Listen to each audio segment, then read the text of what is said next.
A small town in Ohio, 2 decades of psychological horror, and a legacy of death. Today's video is about the twisted Circleville letters, one of America's most tragic and eerie true crime mysteries.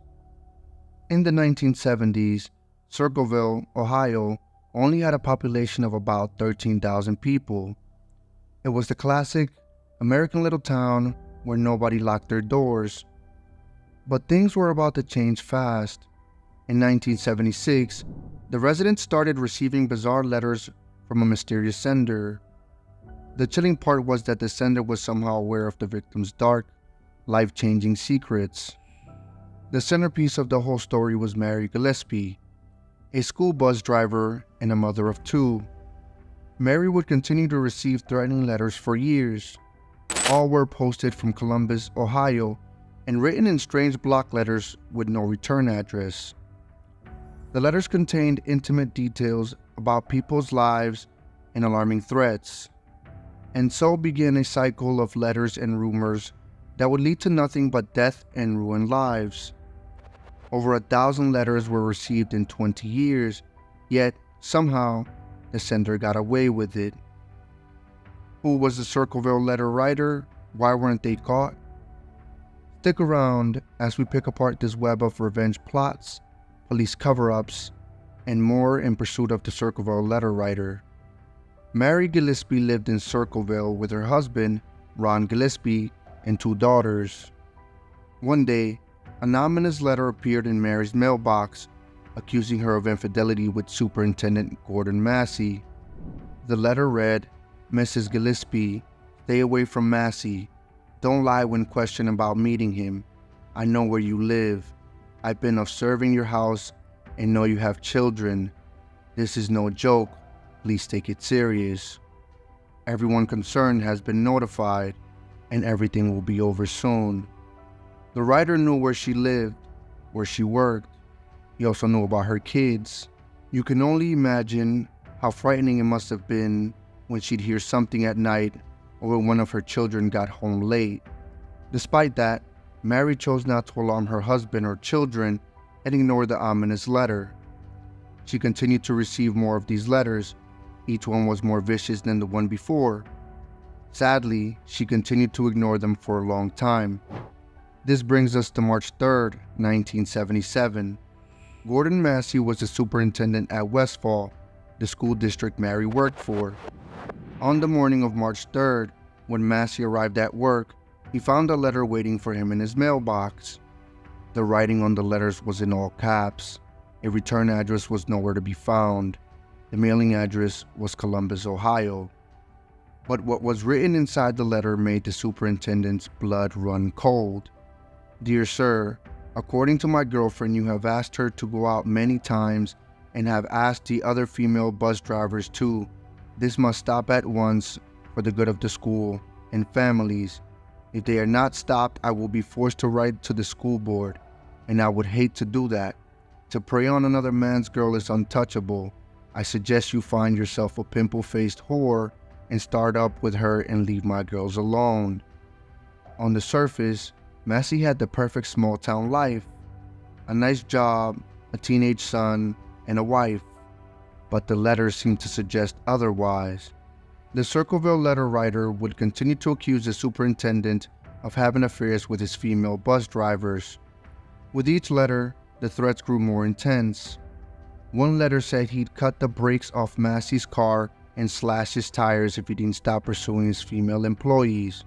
The writer demanded Massey admit his crimes and be penalized. But he wasn't. There was no proof of the allegations, and Massey continued to deny them until much later.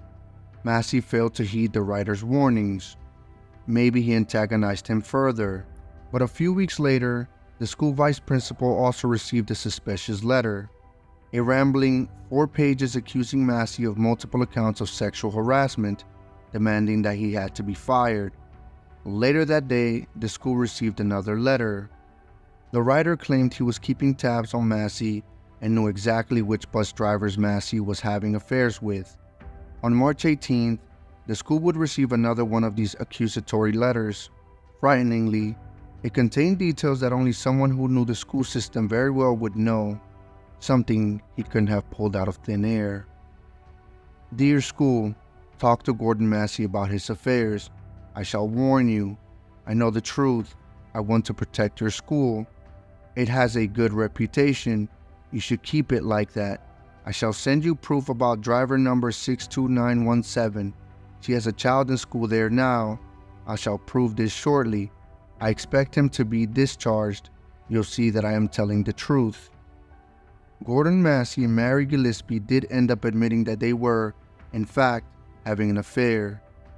Ironically, they claimed the affair only began after the letters started arriving, not before. Did Mary and Gordon lie to keep themselves out of trouble for as long as possible? Or did the writer get it wrong? By the end of April, the writer decided to target Ron Gillespie. He did so by informing him of Mary's infidelity and threatened his life if Ron didn't do something about it. Ron would receive another letter, a message that would force the family to take action. Ron and Mary turned to their nearest and dearest to determine their next course of action. With the help of Ron's sister and husband, Karen Freshour and Paul Freshour, the Gillespies came up with a list of possible suspects. Their prime suspect was one of Mary's colleagues, David Longberry, another bus driver who had made a pass at Mary and gotten bitter upon being rejected. The family sent Longberry artful letters of their own. In these letters, they threatened to go to the police if Longberry didn't stop his reign of terror. After a long time, the nightmare at the Gillespie seemed to be over. The letters had finally stopped. That's until, after 2 weeks, things would take a turn for the worse. One afternoon, on his way home from work, Ron witnessed something sinister. Right there on a signboard was a message in that same all-caps block-like handwriting. It read that Massey had been having an affair with the then 12-year-old Tracy Gillespie, Ron and Mary's daughter. Over the course of weeks, more disturbing signs kept popping up, all harassing Gordon Massey and Mary Gillespie. Ron was distraught. Paul Freshour, his brother-in-law, reported that Ron wasn't getting much sleep during this period. He would drive around Mary's route every morning to remove any obscene signs that might be there. He was determined to solve the problem once and for all. On August 19th, Mary Gillespie accompanied her sister-in-law Karen Freshour to Florida to take her mind off things. However, while they were on their way, they received tragic news. Not far from their home, the wreckage of Ron's 1971 Ford pickup was crumbled into a tree on the side of the country road. They later found out that Ron had received a mysterious call. The caller had frustrated him, and he left the house with a .20 caliber revolver. Interestingly, the police found out that Ron had fired his gun during the car ride. Investigations also revealed that his blood alcohol level was at the time of the crash 0.16, which is way above the driving limit. He wasn't wearing his seatbelt and had died from the impact of the tree. Was it a case of driving under the influence, or was he chasing the letter writer? Whatever the case, the letters didn't stop. The ones that followed Ron's death blamed Sheriff Dwight for covering up Mary Gillespie's and Gordon Massey's affair. He said that the investigation of Ron's death was done in a way to prove it was an accident. They asserted that the sheriff was involved in corruption and mishandling of previous cases as well. The Circleville writer's obsession didn't end with Ron's death. Sadly, even after his death, Mary kept receiving the obscene letters. In February 1983, Mary discovered a sign involving her daughter on her regular bus route. She decided to take it down. What she found this time was more than just a message. It was meant to end her life. The Sheriff's Department report said that a cardboard box accompanied the sign. Within the box was a .25 caliber handgun ready to go off. The slightest mistake in removing the sign would have triggered the gunshot and killed Mary instantly. Investigation stated that the sign was positioned in a way that the gun was at the level of her chest and head. Intriguingly, the culprit had made a rather sloppy attempt at rubbing off the gun's serial number. A little detective work led to a very unlikely suspect. Someone very close to Mary. The serial number on the gun was traced to Paul Freshour, Ron's brother-in-law, making him the prime suspect. But here's where things get interesting. Paul admitted the gun was his, but it had been stolen before the incident. Questioning revealed that he even had a solid alibi for most of the day. Sheriff Dwight Radcliffe then asked Paul to copy the original Circleville letters as best as possible. On the basis of this copy, Paul's handwriting was deemed to be an exact match to the letters. Based solely on the fact that the gun was registered to Paul's name and a handwriting test designed to make Paul fail, the state of Ohio sentenced him to 7 to 25 years in prison.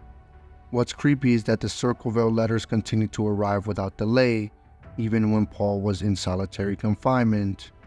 Paul Freshour died on June 28, 2012, aged 70, still unable to prove his innocence. In an interview with Robin Yoakum, he said his notoriety as the Circleville letter writer would long outlive him. Was Paul Freshour really the evil mastermind behind a plot that haunted Circleville for 2 decades? Or was he an innocent man sentenced unjustly?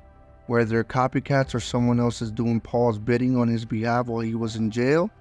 50 years later, these answers we'll never know for sure. Like I always say, guys, remember to stay safe out there.